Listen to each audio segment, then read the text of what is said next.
March 2026. The United States and Iran are at war. Real war. Bombs falling. People dying. Missiles flying over the Strait of Hormuz. And the White House just posted a video of SpongeBob SquarePants. I'm not kidding. The official U.S. government social media accounts, the ones run by the Trump administration, have started posting videos that look like video game montages, Call of Duty kill scores, Metallica soundtracks, Iron Man clips, and yes, a yellow sponge asking if you want to see him do it again right before footage of an airstrike. But Iran? They're fighting back with Lego. Not actual Lego, AI-generated animations showing Donald Trump and Benjamin Netanyahu as blocky little figures, pressing red buttons and looking at Jeffrey Epstein photos. This is the meme war, and it is absolutely insane. Before we dive into this wild story, and trust me, it gets weirder, hit that like button if you can't believe this is real. And subscribe to Marv Trendings because we cover the stories that make you say, wait, what?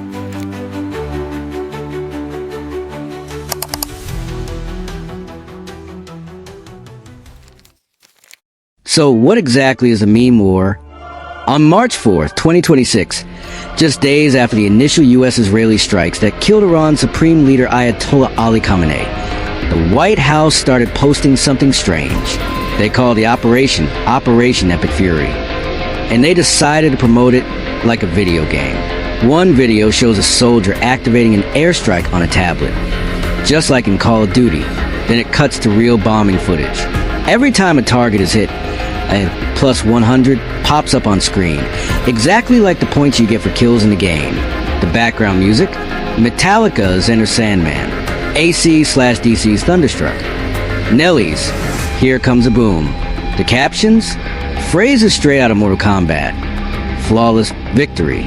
We are winning this war. We've taken control. And then there's SpongeBob. In one video, the cheerful yellow sponge appears on screen and asks, "Want to see me do it again?" Cut to explosion footage. Then he appears again. "Want to see me do it again tomorrow?" Think about that. The United States government is using a children's cartoon character to mock a war that has killed over 1,200 people. But Iran? They're playing the same game. Does this feel wrong to you? Or is it just modern warfare? Comment wrong if you think war shouldn't be memes. Comment genius if you think this is just how information wars are fought now. I want to hear your take. Iran didn't just take the meme war lying down. They struck back with something arguably even stranger. A 2-minute Lego-style animation that has gone absolutely viral. The video, released by Iran's state-run Rivaya Tifath Institute, shows Donald Trump and Benjamin Netanyahu as little Lego figures.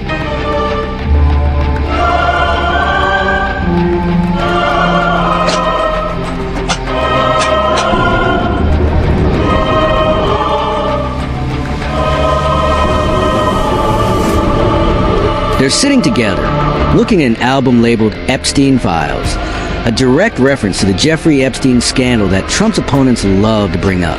Trump gets angry. He slams a red button. Missiles launch.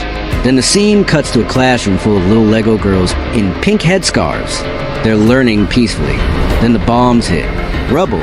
A pink backpack. A single pink shoe. This is a direct response to a real incident. On March 5th, a U.S. airstrike hit near a school in Minab, southern Iran. Reports say over 150 people were killed, most of them children. The U.S. has opened an investigation, but Iran isn't waiting for answers. They're making art out of their grief. The video ends with an Iranian officer weeping over destruction, then standing up, rage in his eyes, and launching retaliatory strikes. But Iran didn't stop there. Another AI-generated video uses Pixar's Inside Out, or Divertidament, as it's called in Portuguese, to show the emotions inside Trump's head. But these aren't joy, sadness, and anger. These are demonic versions, evil emotions, pushing the lie at press conferences and launch more attacks. We have no issue with civilians. Why did you attack the Manab school? Go on, lie, lie. Lie! Lie! Lie!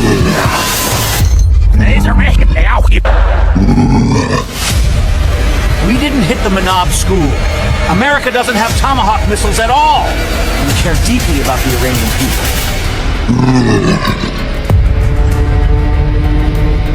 Think about the irony. Iran is using American pop culture, Lego, Pixar, Disney, to attack America's image. They're taking the tools of Hollywood and turning them against the country that created them.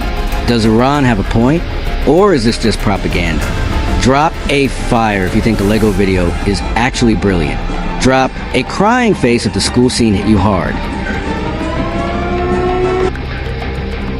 But let's pause for a second, because underneath all the memes and the Lego and the SpongeBob jokes, a real war is happening, and real people are dying.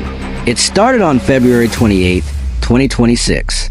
U.S. and Israeli forces launched surprise strikes on Iran. Their first target? The compound of Iran's supreme leader, Ayatollah Ali Khamenei. He was killed. His son, Mojtaba Khamenei, was named the new supreme leader. But here's the thing. He hasn't been seen in public since. He's reportedly wounded, maybe badly. No one knows for sure. In 2 weeks of fighting, at least 1,200 Iranians have been killed, according to their health ministry. 13 U.S. service members are dead. Up to 3.2 million people have been displaced inside Iran. Iran has retaliated against at least 10 countries, not just Israel and the U.S., but also Gulf states like the UAE, Qatar, and Kuwait. On March 14th, a drone struck the U.S. Embassy compound in Baghdad. Smoke rose over the complex. This is not a game. This is not a meme. This is a full-scale regional war with the potential to drag in the entire world. And yet, while all this is happening, both sides are posting videos of cartoon characters. Does that bother you? That we're talking about SpongeBob while people are dying? Or is this just how information wars work in 2026? Be honest in the comments.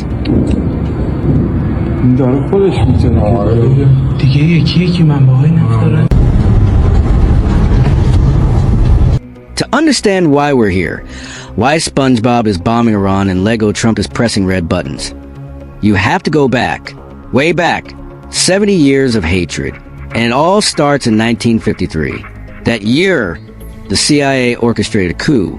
Iran's democratically elected Prime Minister, Mohammad Mossadegh, had nationalized the country's oil industry, taking it from British control. America and Britain wouldn't stand for it, so they overthrew him. They installed a puppet leader, the Shah. Iran never forgot. Fast forward to 1979, the Islamic Revolution. The Shah is overthrown.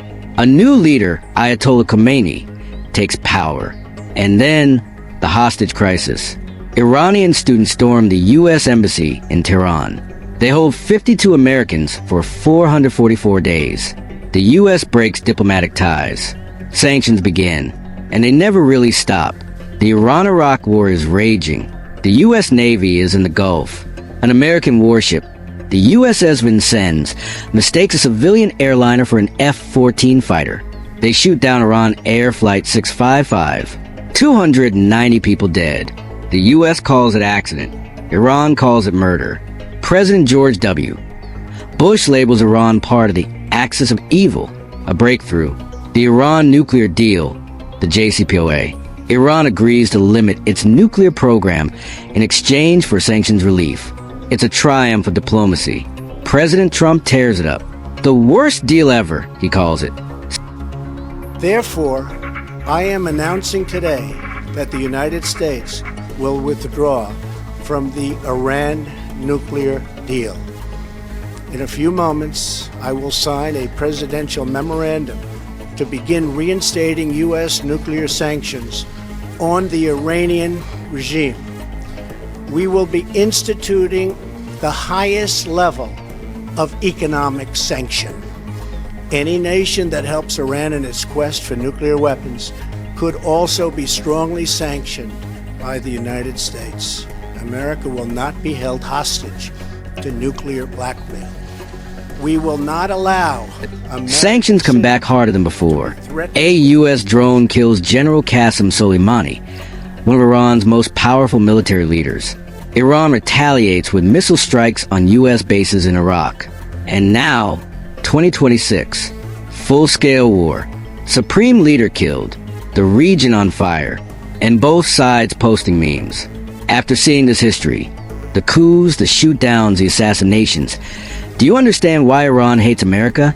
Or do you think America's actions were justified? Comment history matters, or America was right. Let's see where you stand.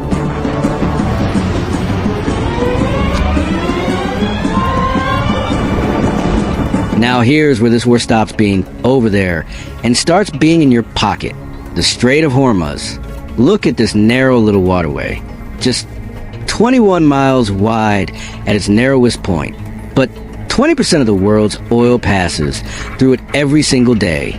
Iran knows this. So when the war started, they did something devastating.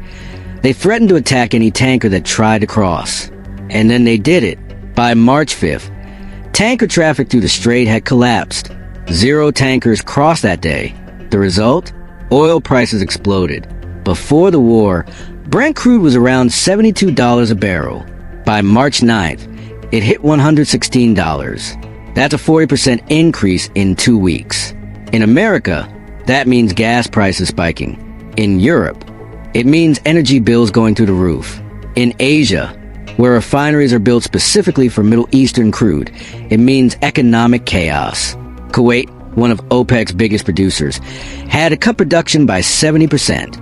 Iraq's oil output plummeted. The UAE started managing offshore production just to avoid storage crises. President Trump called the price surge a very small price to pay.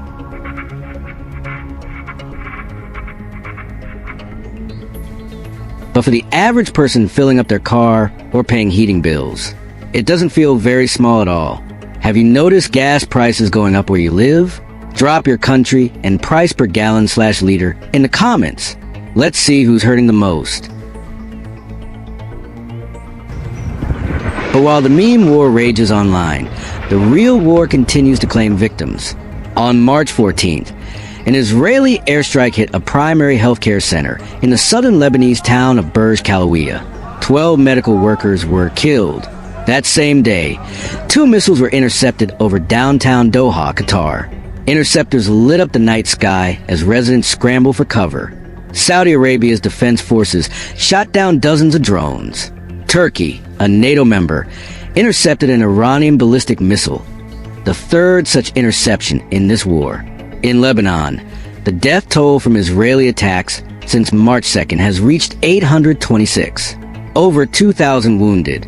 A UNIFIL base, the Nepalese battalion's compound, was hit by Israeli airstrikes. By accident, they said, but the Nepali soldiers inside don't care about accidents when bombs are falling. And in Iran, up to 3.2 million people have fled their homes. They're refugees in their own country, displaced by bombs that sometimes come with SpongeBob attached. The meme war has real victims. They just don't show up on social media.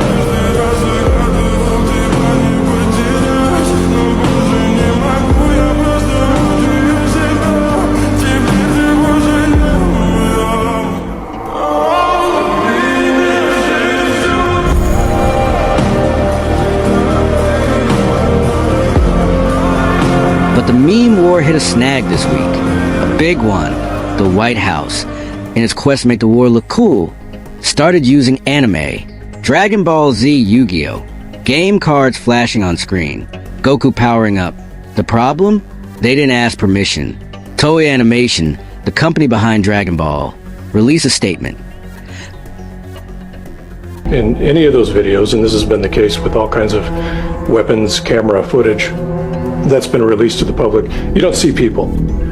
So it's clean, it's dissociative, it gives no airtime or even an inkling that somebody might be on the other end of those weapons. So the status of empathy is really, really low. They did not authorize the use of their characters for war propaganda. The game card company said the same thing, and the internet noticed. One user wrote, "This is disgraceful." Another, "War is not a game."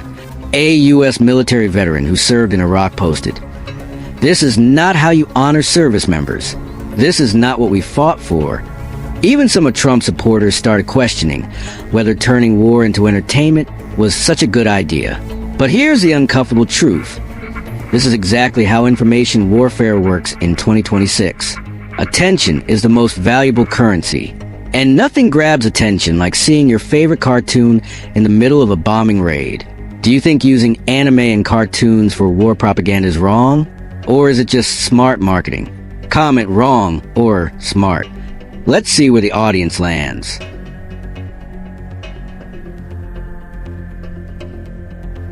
So, where does this go from here?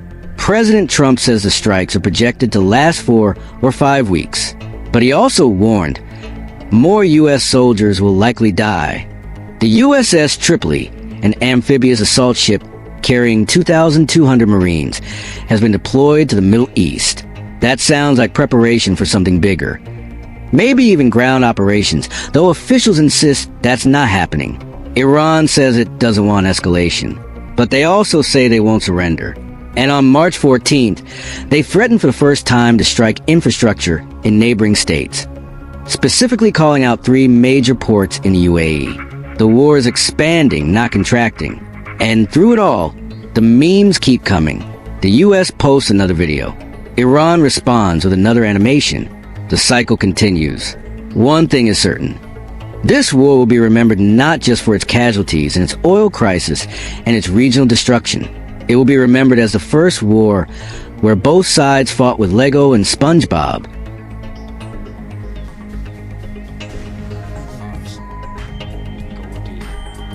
There's something deeply strange about watching a war unfold through memes. On one screen, SpongeBob asks if you want to see him do it again. You want to see me do it again? You want to see me do it again? On another screen, a child pulls a pink backpack from rubble. Both are real. Both are happening at the same time. Both are part of the same war. The meme war of 2026 will be studied by historians, by psychologists, by marketing experts. They'll ask, was it brilliant? Was it disgusting? Was it both?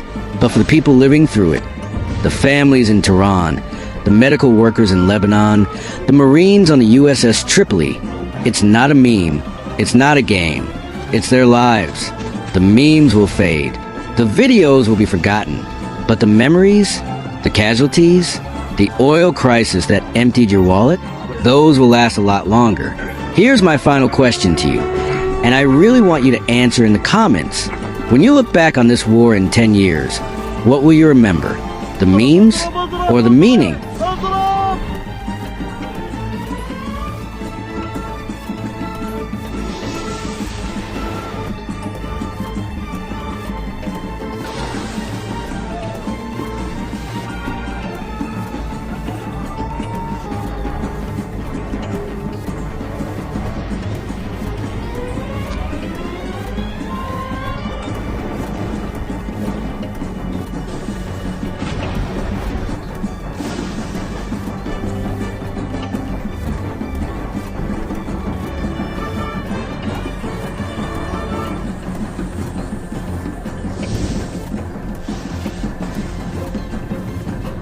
If this video made you think, if it made you laugh and then made you uncomfortable and then made you think again, then we did our job. This is Marv Trendings, and we cover the stories that make you say, wait, what? Subscribe to this channel. We drop deep dives like this every single week. Like this video if you want more content that cuts through the noise and shows you what's really happening. Comment. Tell us, was this video disrespectful or was it necessary? Should we cover more war stories or stick to celebrities? Your feedback shapes everything we do. And most importantly, share this video. Because the more people understand what's happening, the memes and the meaning, the harder it becomes to look away. Until next time, stay curious, stay skeptical. And remember, even when they dress it up with cartoons, war is still war.